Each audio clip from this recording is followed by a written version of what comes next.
اعوذ باللہ من الشیطان الرجیم بسم اللہ الرحمن الرحیم۔ برادران عزیز و معزز خواتین، آج کی ہماری اس نشست میں حب جاہ اور شہرت کی مذمت کا بیان ہوگا۔ اللہ جل جلالہ تجھے بھلائی عطا کرے، خوب سمجھ لے، جاہ و منصب کا مطلب شہرت اور ناموری ہے، اور یہ قابل مذمت ہے، قابل تعریف صرف گمنامی ہے۔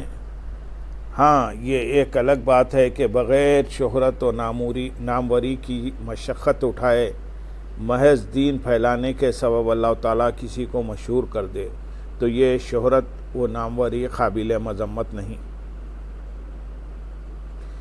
حضور نبی اکرم صلی اللہ علیہ وسلم ارشاد فرماتے ہیں، کسی شخص کے برا ہونے کے لیے یہی کافی ہے کہ لوگ اس کے دین یا دنیا کے حوالے سے اس کی طرف انگلی اٹھائیں، مگر جسے اللہ تعالیٰ محفوظ رکھے۔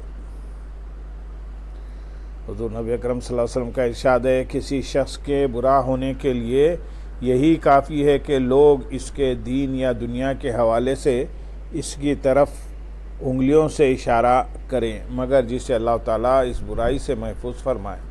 اللہ تعالیٰ تمہاری صورتوں کو نہیں دیکھتا بلکہ وہ تمہارے دلوں اور اعمال کو دیکھتا ہے۔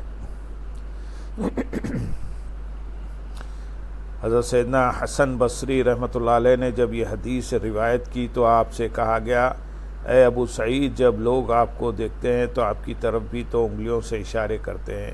آپ رحمۃ اللہ علیہ نے اس حدیث کی وضاحت کرتے ہوئے فرمایا، اس سے وہ اشارہ مراد نہیں جو تم سمجھے، بلکہ اس سے مراد اس شخص کی طرف اشارہ کرنا ہے جو دین میں بدعتی اور دنیا کے معاملے میں فاسق ہو۔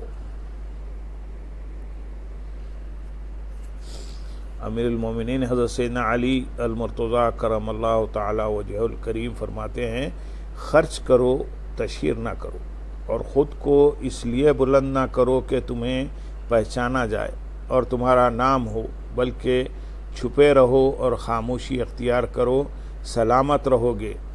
اس طرح تم سے نیک لوگ خوش اور بدکار ناراض ہوں گے۔ حضرت سیدنا ابراہیم بن ادھم علیہ الرحمہ نے فرمایا، جس نے شہرت کو پسند کیا اس نے اللہ تعالیٰ کی تصدیق نہیں کی۔ حضرت سیدنا ایوب سختیانی قدس سرہ العزیز فرماتے ہیں، اللہ تعالیٰ کی قسم، بندہ اس وقت تک اللہ تعالیٰ کی تصدیق میں سچا نہیں جب تک اسے یہ پسند نہ ہو کہ اس کی اپنی کوئی پہچان نہ ہو۔ حضرت سیدنا خالد بن معدان علیہ الرحمہ کے گرد جب لوگ زیادہ ہو جاتے تو آپ شہرت کے ڈر سے اٹھ کر چلے جاتے۔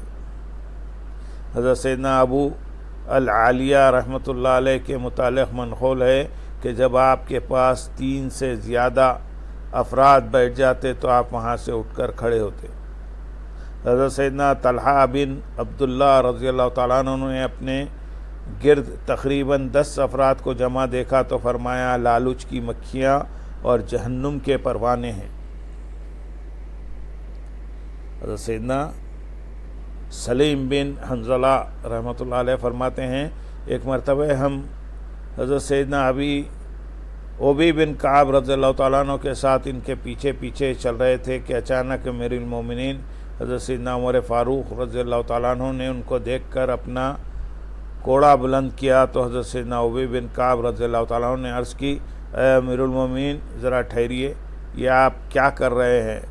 امیر المومنین حضرت رضی اللہ تعالیٰ عنہ نے فرمایا، تمہارا یہ طریقہ آگے چلنے والے کے لیے آزمائش اور پیچھے چلنے والوں کے لیے ذلت ہے۔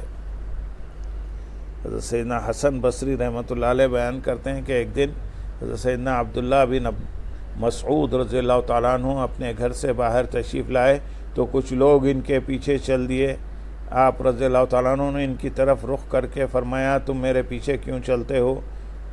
اللہ تعالیٰ کی قسم، اگر تم ان باتوں کو جان لو جس کی وجہ سے میں اپنا دروازہ بند رکھتا ہوں تو تم میں سے 2 آدمی بھی میرے پیچھے نہ چلیں۔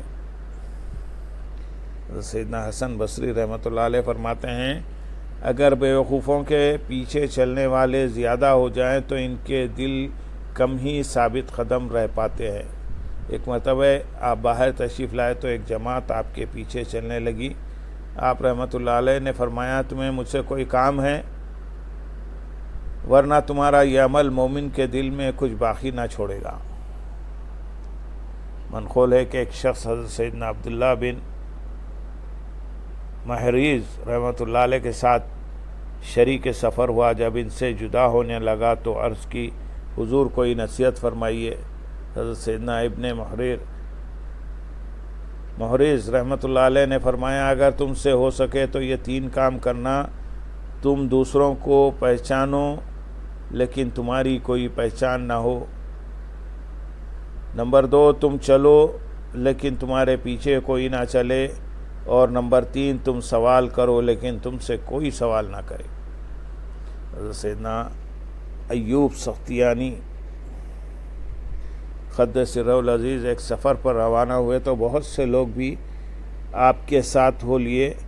آپ رحمۃ اللہ علیہ نے فرمایا اگر مجھے یہ معلوم نہ ہوتا کہ بے شک اللہ تعالیٰ جانتا ہے کہ میں دل میں اس بات کو ناپسند کرتا ہوں تو مجھے ضرور غضب الہی کا خوف ہوتا۔ حضرت سیدنا معمر رحمۃ اللہ علیہ فرماتے ہیں میں نے حضرت سیدنا ایوب سختیانی رحمۃ اللہ علیہ کو ان کی خمیس کے لمبا ہونے پر ملامت کیا تو انہوں نے فرمایا پہلے زمانے میں خمیس کا لمبا ہونا شہرت کا باعث تھا اور آج خمیس کا چھوٹا ہونا باعث شہرت ہے۔ ایک بزرگ رحمۃ اللہ علیہ فرماتے ہیں میں حضرت سیدنا ابو خلابہ رحمۃ اللہ علیہ کے ساتھ تھا کہ ان کے پاس ایک شخص آیا جس نے بہت سارے کپڑے زیب تن کیے ہوئے تھے۔ اسے دیکھ کر حضرت سیدنا ابو خلابہ رحمۃ اللہ علیہ نے فرمایا اس رینگنے والے گدھے سے بچو، اس رینگنے والے گدھے سے بچو۔ اس سے آپ کا اشارہ طلب شہرت کی طرف تھا۔ حضرت سیدنا سفیان ثوری رحمۃ اللہ علیہ فرماتے ہیں بزرگان دین شہرت کو ناپسند فرماتے تھے، چاہے وہ عمدہ لباس کے ذریعے ہو یا ہلکے لباس کے ذریعے، کیونکہ نگاہیں تو دونوں کی طرف اٹھتی ہے۔